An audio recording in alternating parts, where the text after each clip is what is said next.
Hi, ఎలా ఉన్నారు? Vegetable liver curry అండి. నేను ఒక ఆంటీ వాళ్ళ ఇంట్లో తిన్నాను. ఏంటి నాన్ వెజ్ తిన్నా ఆంటీ అన్న కూడా వేశారు అనుకున్నాను. టేస్ట్ కూడా చాలా బాగుందండి. అలాగే మన హెల్త్కి కూడా చాలా మంచి బెనిఫిట్స్ ఉన్న కర్రీ అండి ఇది. అయితే ప్రాసెస్ చూద్దామా? ముందుగా ఒక కళాయి తీసుకుని దానిలో ఒక 2 పచ్చిమిరపకాయలు యాడ్ చేసుకోండి.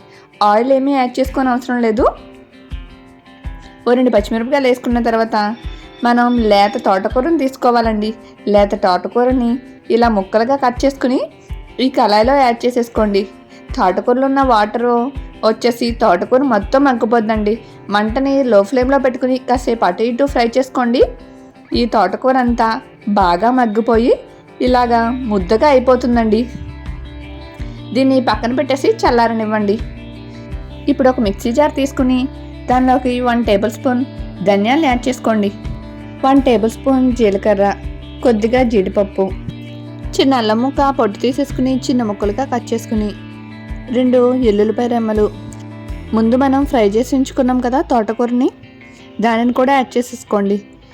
కొద్దిగా ఉప్పును కూడా యాడ్ చేసుకుని మూత పెట్టేసుకుని బాగా మిక్సీ పట్టుకోండి. చూడండి, మిక్సీ పట్టుకున్న తర్వాత ఇలా గోరింతాకులాగా మెత్తగా అవుతుంది. దానిలోకి ఒక 2-3 టేబుల్ స్పూన్లు శనగపిండిని యాడ్ చేయండి. ఈ శనగపిండిని మొత్తం ఈ తోటకూర పేస్ట్లో యాడ్ చేసుకోండి. ఈ తోటకూర పేస్ట్ కాస్త గట్టిపడే వరకు కొద్దిగా శనగపిండిని యాడ్ చేసుకుని ఇలా కలుపుకోండి. ఇప్పుడు మనం ఇడ్లీ ఉడకబెట్టుకునేటట్టు ఈ పిండిని కూడా ఉడకబెట్టుకోవాలి. ఇలా కాస్త గట్టిగా అయితే సరిపోతుంది. మరీ గట్టిగా అయినా మనకు లివర్ ముక్కలు బాగా గట్టిగా ఉంటాయండి. చూడండి, ఇలా ఆవిరి పెట్టుకుని ఉడకబెట్టుకోవాలి. కాసేపు ఉడికాక ఇలా చాకు డిప్ చేసి చూడండి, ఇడ్లీ ఉడికినట్టు ఉడికిపోతే సరిపోతుంది. దీన్ని బాగా చల్లారనివ్వాలండి. అప్పుడే మనకి చాలా వీలుగా వస్తుంది. బాగా చల్లారిన తర్వాత ఇడ్లీలు తీసినట్టు రేకులోంచి ఈ ఇడ్లీలన్నీ సెపరేట్ చేసేసుకోండి. ఇప్పుడు ఈ తోటకూర లివర్ని మనం ఎలా కావాలంటే ఆ షేప్లో కట్ చేసుకోవచ్చండి. నేనైతే మనం నాన్ వెజ్లో లివర్ ముక్కలు ఎలా ఉంటాయో ఆ షేప్లోనే కట్ చేస్తున్నానండి. మనం తీసుకున్న తోటకూర లేత తోటకూర అయితేనే బాగా వస్తుందండి. ముద్ర తోటకూర అయితే ఇలా కట్ చేసినప్పుడు ఏసులు వచ్చేసి అసలు టేస్ట్ ఉండదు, చూడడానికి లుక్ కూడా బాగోదండి. ఇలా చిన్న సైజులో ముక్కలు కట్ చేసుకున్నాను. ఇప్పుడు వేరొక పాన్ పెట్టుకుని అందులో కొద్దిగా బటర్ని తీసుకున్నాను. మీరు నెయ్యినైనా తీసుకోవచ్చు. అలాగే 2 టేబుల్ స్పూన్ ఆయిల్ కూడా యాడ్ చేసుకున్నాను. ఈ బటర్ నెయ్యిలో మనం ముందుగా తయారు చేసి ఉంచుకున్న తోటకూర లివర్ ముక్కల్ని యాడ్ చేసేసుకుని ఫ్రై చేసేసుకోండి. అటు ఇటు ఎక్కువసేపు కలిపితే లివర్ ముక్కలంతా పొడిమైపోతాయండి. జస్ట్ అలా వేడి మీద అటు ఇటు తిప్పుకుంటూ కాసేపు ఫ్రై చేసేసుకుని గిన్నెలోకి సెపరేట్ చేసేసుకోండి.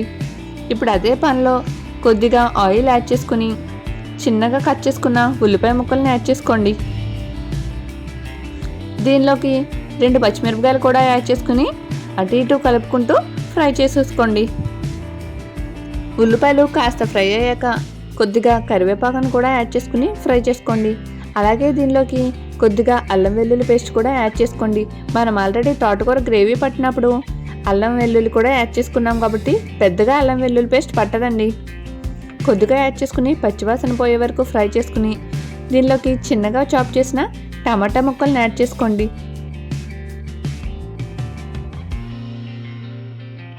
ఈ టమాటా ముక్కలు బాగా మగ్గే వరకు వీటిని కూడా అటు ఇటు కదుపుకుంటూ బాగా ఫ్రై చేసుకోండి. టమాటాలు బాగా మగ్గినాయి కదా. ఇప్పుడు దీనిలోకి చిన్న కప్పుతో కాస్త పెరుగుని యాడ్ చేసుకోండి. ఈ పెరుగుని కూడా అటు ఇటు కలుపుకుంటూ కాసేపు ఫ్రై చేసుకోండి. ఇలా చిక్కటి పెరుగు యాడ్ చేయడం వల్ల టేస్ట్ బాగా వస్తుందండి. కొద్దిగా పసుపు, రుచికి సరిపడినట్టు కారం, మనం పచ్చిమిరపకాయలు యాడ్ చేసాం కాబట్టి కారం కాస్త తగ్గించుకొని చూసుకుని యాడ్ చేసుకోండి. కొద్దిగా ఉప్పును కూడా యాడ్ చేసుకోండి. వీటన్నిటిని కాసేపు బాగా ఫ్రై చేసుకోవాలండి. ఇలా గ్రేవీ ప్రిపేర్ చేసుకుంటే తోటకూర లివర్ కర్రీ చాలా టేస్టీగా ఉంటుందండి. ఆయిల్ సెపరేట్ అయ్యే వరకు దీన్ని అలా కాసేపు అలా ఫ్రై చేస్తూ ఉండండి. దీనిలోకి కొద్దిగా గరం మసాలాను కూడా యాడ్ చేసుకోండి. కొద్దిగా ధనియాల పౌడర్ని కూడా యాడ్ చేసుకోండి. వీటిని కూడా అటు ఇటు కలుపుకుంటూ అలా ఫ్రై చేసుకోండి. ఇప్పుడు మొత్తం ఈ గ్రేవీ నుంచి ఆయిల్ సెపరేట్ అవుతుంది కదా.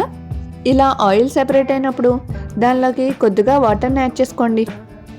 మన గ్రేవీ సరిపోయే విధంగా వాటర్ని యాడ్ చేసుకుని వాటర్ బాగా బాయిల్ అవ్వనివ్వాలండి. వాటర్ ఇలా బాగా బాయిల్ అవుతూ మరుగుతూ ఉంటుంది కదా, అప్పుడు మనం ముందుగా ఫ్రై చేసుకున్న తోటకూర లివర్ ముక్కల్ని యాడ్ చేసేసుకోవాలండి. ఈ లివర్ ముక్కలు మరీ ఎక్కువ ఉడకనవసరం లేదు, కాస్త ఉప్పు కారం పట్టే వరకు ఇలా ఉడకనివ్వండి. మరీ ఎక్కువ ఉడికిన లివర్ ముక్కలు పిండిగా అయిపోతాయి. కాస్త ఉప్పు కారం పట్టే వరకు ఇలా ఉడకనివ్వండి. చూడండి, గ్రేవీ మొత్తం దగ్గరికి వచ్చేసి ఈ లివర్ ముక్కలకి ఉప్పు కారం పట్టి బాగా ఉడికినాయి కదా. లాస్ట్లో కొద్దిగా కసూరి మేతి యాడ్ చేసుకోండి.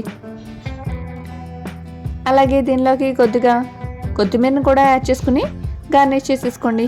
అంతేనండి, ఎంతో టేస్టీ అండ్ హెల్తీ అయిన తోటకూర లివర్ ఫ్రై రెడీ అయిపోయిందండి. ఈ కర్రీని మీ ఇంట్లో కూడా తప్పకుండా ట్రై చేయండి. నిజంగా నాన్ వెజ్ తినని వాళ్ళు చాలా టేస్టీగా ఇష్టపడతారండి ఈ కర్రీని.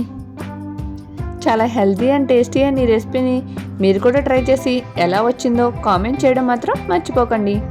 నా వీడియోని ఒక చిన్న లైక్ చేసేసి నా ఛానల్ ఇంకా సబ్స్క్రైబ్ చేసుకోకపోతే సబ్స్క్రైబ్ చేసుకుని బెల్ ఐకాన్ క్లిక్ చేయండి. Thank you so much for watching.